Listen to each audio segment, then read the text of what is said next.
The background before the battle. As American and Filipino troops were in the process of being defeated in the Philippines, on the night of March 12, 1942, General Douglas MacArthur, his family and closest advisers were smuggled out of the Philippines on PT boats. From there, they surged across the Black Ocean to Mindanao and were picked up by American B-17 bombers. They stealthily flew to northern Australia, a dangerous flight over Japanese-held territory, and at Adelaide on March 18, 1942, MacArthur met the assembled press and told them, "I came through and I shall return." The words would go down in history, and MacArthur would eventually fulfill the vow. In the wake of that campaign, Japan occupied the country and went on to expand their territory in the Pacific, while at the same time destroying the American presence in that region. But by the spring of 1943, American military planners had begun to create a plan to dislodge Japan from East and Southeast Asia. To do so, parts of the Philippines were considered main strategic points in the potential Allied attack in the Pacific. The end goal of the Allied plan was an invasion of the Japanese home islands in which heavy aerial bombardment would precede a ground assault. In order for this to occur, Allied forces would have to occupy areas surrounding Japan, with China adding to Luzon, the largest island in the Philippines, and Formosa, a large island off the coast of China, to create a triangle from which they could launch their bombers. The Allied advance across the Pacific was based on this 1943 plan, with General MacArthur and his forces moving to the north through New Guinea, then Morotai Island, and then to Mindanao, which was the southernmost major island in the Philippines chain. At the same time, Admiral Chester Nimitz sent his fleet through the central Pacific, where they engaged Japanese forces at the Gilbert, Marshall, Marianas and Palau Islands en route to Mindanao. As the Allies advanced, American strategists became embroiled in a discussion over whether to stick to the 1943 plan or whether to focus their efforts on seizing Formosa, from which they would be able to create a supply link to China and would also be able to cut Japanese communication lines to the south. Military officials like General George C. Marshall, Lieutenant General Joseph McNarney, and General Henry Arnold all seemed to favor bypassing the Philippines for Formosa during late 1943 and early 1944, while others like Lieutenant General Brehon Somerville argued that it was important to take the entire Philippines before moving on to Formosa and China.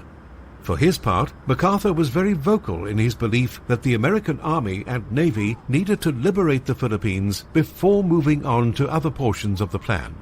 By March 1944, the Joint Chiefs decided to prepare for both options for the Allied attack, and instructed MacArthur to prepare his men to move into the southern Philippines by the end of the year, and then into Luzon by early 1945. They also ordered Admiral Chester Nimitz to prepare for an assault on Formosa for early 1945. Meanwhile, between March and June of 1944, American intelligence had learned that Japan was in the process of reinforcing areas under their control in the western Pacific, especially Formosa. This meant that the longer it took for the Americans to begin their attack on the island, the better prepared Japanese forces would be to defend it. For the Joint Chiefs, this meant that in order to attack Formosa, they would have to move up their timetable to the fall of 1944 if they wanted to carry out an assault on the island. Another complicating factor was the belief by American strategists that the Chinese resistance was in danger of collapsing against Japanese pressure. This would nullify one of the major reasons for privileging Formosa over the Philippines, aiding in the supply of Chinese forces on the mainland. By this time, both MacArthur and Nimitz were advocating the need to take the Philippines to secure air bases from which the Allies could launch further operations across the Pacific. In July 1944, Roosevelt sailed to Pearl Harbor to discuss strategy. Although often cited as the key event in the lead-up to the invasion of the Philippines, the truth is that the meeting was indecisive. It was not until September 1944 that President Roosevelt, the Joint Chiefs, MacArthur and Nimitz, were all committed to the plan of invading the Philippines before engaging in further attacks on Japan. This made sense, mostly in terms of aircraft ranges, and the imperative to keep ground forces under the umbrella of short-range fighters. But, as MacArthur was soon to discover, the carriers were not up to the job on their own. Once military leaders settled on the Philippines' first plan, they began to prepare for the upcoming campaign. The Allied strategy would comprise of 4 phases. First, naval and ground units would establish a foothold on southeastern Mindanao, where they could establish airfields that would support further operations. Next, Allied units would move into the central Philippines at Leyte, where MacArthur would set up air and supply bases for the attack on Luzon. The third phase involved taking Luzon, and then the fourth phase would involve dislodging Japanese troops from the minor Philippines islands that had been bypassed during the first 3 phases. Ultimately, in September 1944, MacArthur revised the plan and eliminated the first phase at Mindanao, instead collapsing the plan into a 3-phased assault that would begin at Leyte. Admiral William Bull Halsey, in command of the U.S. 7th Fleet and directly subordinate to MacArthur, was a keen advocate of an attack on Leyte, a large island to the southeast of the Philippine archipelago. General Walter Kreuger, commander of MacArthur's 8th Army, was less enthusiastic. Buttressed by upbeat intelligence reports, MacArthur opted for Halsey's plan. A problem the Allied forces encountered as they prepared for the Philippines invasion was Japanese reinforcements. Since Japanese military leaders were constantly moving troops and planes around, it became difficult for the Americans to estimate Japanese ground and aerial strength. For example, American leaders estimated that the Japanese had 400 to 500 planes in the Philippines, but that an additional 300 to 400 planes might be moved from Formosa, along with carrier-based planes that could be sent to the region to contest the American attack. Protecting the American landings at Leyte Gulf, 2 main forces of American vessels flanked the position to north and south. Vice Admiral Thomas Kincaid watched the southern approach at Surigao Strait with a force of battleships, cruisers, destroyers, and torpedo boats, PT boats or patrol torpedo. This guarded the approaches from the Sulu Sea and the Mindanao Sea.